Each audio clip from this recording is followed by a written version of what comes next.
সাতক্ষীরার তালা উপজেলায় দৈনিক কালের কণ্ঠের প্রতিনিধি সাংবাদিক রুকনুজ্জামান টিপুকে ভ্রাম্যমাণ আদালতের মাধ্যমে অন্যায়ভাবে সাজা দেওয়ার প্রতিবাদে মানববন্ধন করেছে জেলার সাংবাদিকরা। বুধবার বেলা 11টায় সাতক্ষীরা প্রেস ক্লাবের সামনে কর্মসূচি অনুষ্ঠিত হয়।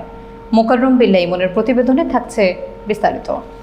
মানববন্ধনে সভাপতিত্ব করেন প্রথম আলোর কল্যাণ ব্যানার্জি এবং সঞ্চালনা করেন ইন্ডিপেন্ডেন্ট টিভির প্রতিনিধি আবুল কাশেম।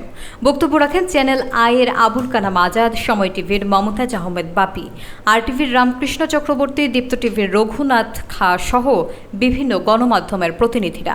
বক্তারা বলেন, তালা উপজেলা পরিষদের নির্মাণ কাজে অনিয়ম অনুসন্ধান করতে গিয়ে টিপু অন্যায়ের শিকার হন।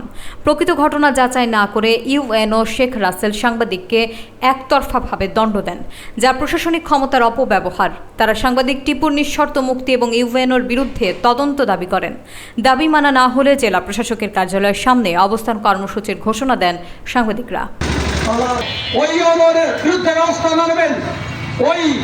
যদি তাকে আজকের মধ্যে তাকে মুক্তি দেওয়া না হয়, এটা জামিন না, এটা তাকে নিঃশর্ত মুক্তি দেওয়া না হয়, তাহলে আমরা অবিলম্বে আরো বড় ধরনের এই কর্মসূচি ঘোষণার মাধ্যমে